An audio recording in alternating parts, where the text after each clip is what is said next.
Nkwanitizira nyongera kukebaza okwera omulizo omulundi wa radio ya CBS FM. Nenkujukiza munange gwa mulimi nti tosanye genda na kitono.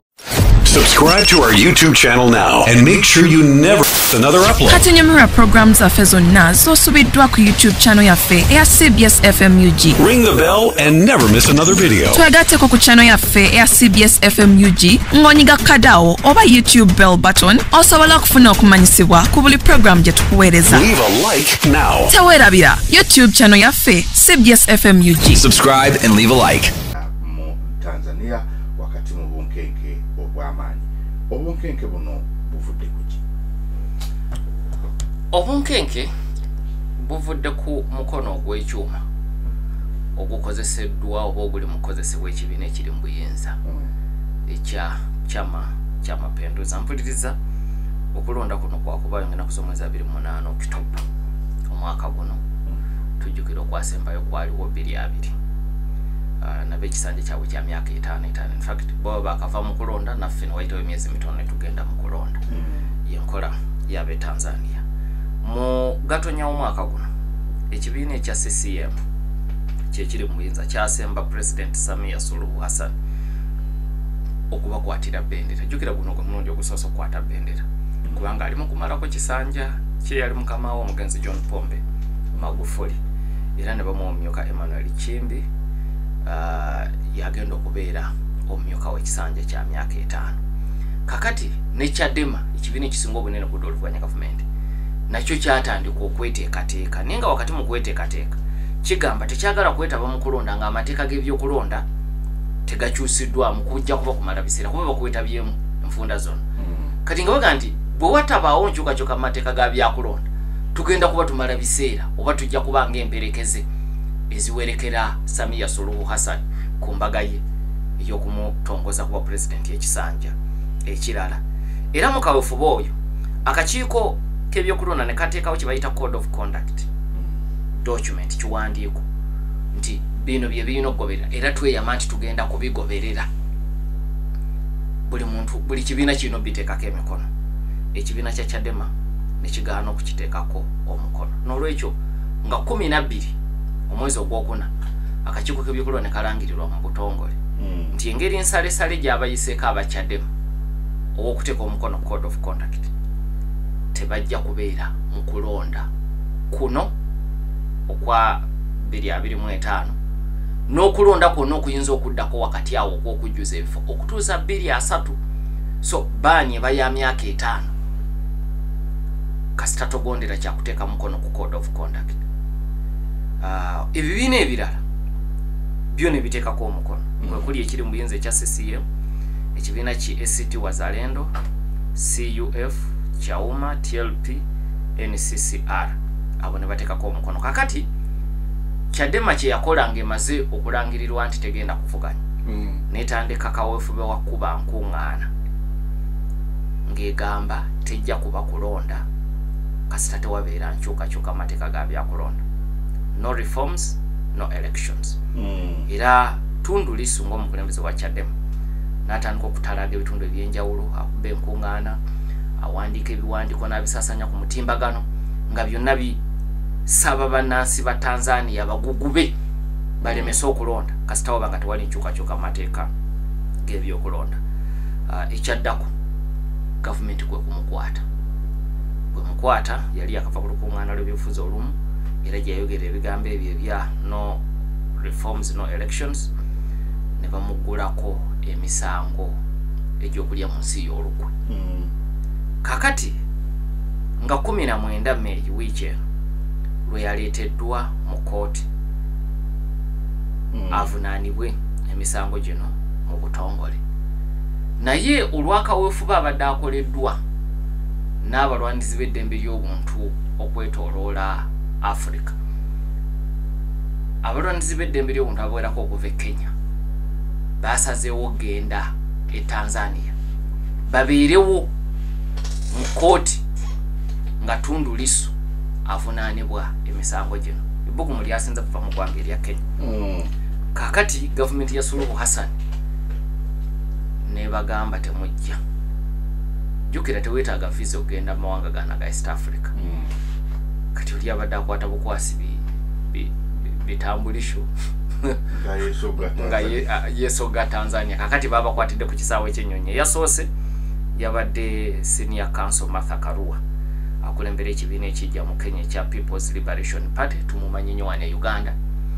abadde nnyo mu nsonga za Dr. Kizza Besigye era yabadde nawo n'olunaku olw'eggulo mu kooti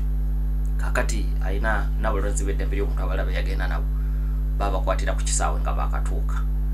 ne basooka bawamba passport zaabwe oluvannyuma n'abategeeza temugenda kukkirizibwa kuyingira nsi eno nga wayise essaawa nga ziizo ne babatikka ku nnyonyi ne bagamba mudde wammwe e Kenya ababa akadda mu kkubo nga mulimu Dr. Willy Mutunga kakensa mateeka era ye Ssaabalamuzi yasooka mu Kenya mu ssemateeka ono omujjo wa 2010 Dr. Willy Mutunga naye bw'atuuka ku kisaawe ne beyajja nabo naye nga bamugamba naawe togenda kukkirizibwa kuyingira naawe ddayo kati gwe bakkiriza yekka okuyingira ye David Maraga ye yakawumulo ogwa Ssaabalamuzi e Kenya ye yadda mu bigere bya Willy Mutunga kati ye bamukkiriza era yatuuse bulungi mu kooti n'ebifaananyi ku mutimbagano kwebiri ng'asikaŋŋana mu mukono ne Tundu Lissu ng'ali wali mu Kaguli kati ye yakkiriziddwa naye waliyo n'abalala abayingidde ate ne bakwatibwa mulimu ne Munnayuganda munnamateeka Agatha Twaire mulimu n'omulwanzi w'eddembe ly'obuntu okuva e Kenya Boniface Mwangi abo bo bayingidde ndowooza abavunaanyizibwa ku kye bayita port of entry tebabategedde mangu bwe bamaze okuyingira poliisi nebakwata ne babayingiza akaduukulu okwosajja amawulire ne gafuluma nga poliisi Tanzania gatubatadde tubatisse ku nnyonyi baddeyo era amawulire ne gasooka okulaga ennyonyi egenda kusooka kubatwala Kenya owe Kenya aviirekaawo owe Uganda avaawo akome owe Uganda abooluganda lw'Agatha baalinze eno omuntu gwe bagambye nti ajja teyalabise amawulire ge bazzeeko okufuluma nti kiri kyabadde kirimbu tebaamutadde ye ne Boniface Mwangi bakyaliyo mu ggwanga erya Tanzania basibe ensonda zibadde ziraga nti Mwangi ebimu ku ebyo babadde bamuvunaana baagala ne ku mutimbagano ayina ebiwandiiko byabadde ateekako ng'ayogera ku Suluhu Hassan nga nakyemalira kati nga muga nti ayina n'okubisangula ku mutimbagano wonna ku bibanja bye kwabadde ajja abiteeka naye kati tetunamanya nakiki kiddako baba naggulwako emisango mu Tanzania baba naatikkibwa ku nnyonyi buli omu bamuzeeyo ewaabwe ampuliriza naye bino bigenza okubaawo ne ku lunaku lwa bbalaza Samia Suluhu Hassan yabadde ku mukolo gw'okutongoza enteekateeka empya ekwata ku nkolagana ya egenda okugobererwa ku nkolagana ya Tanzania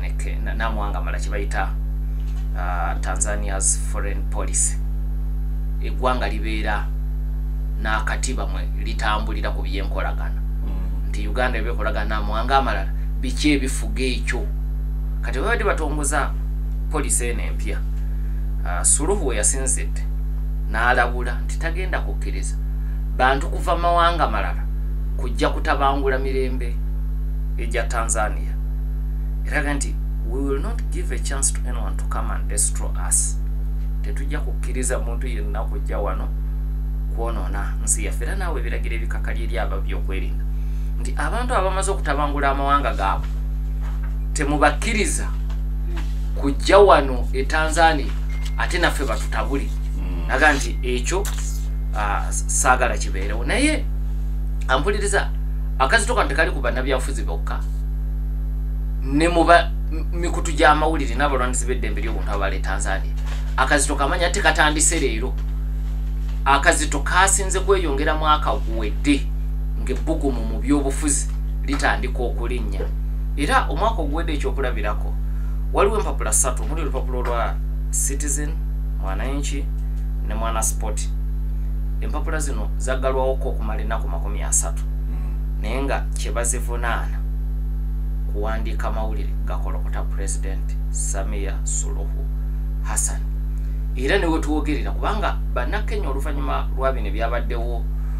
ku Martha Karua, Willy Mutunga, Boniface Mwangi n'abalala ne bateeka kampeyini ey'amaanyi ku mutimbagano nga bavoola Suluhu Hassan ebifaananyi ebifaanana ne bakola buli kye baagala ku mutimbagano naye nga kontenti oyo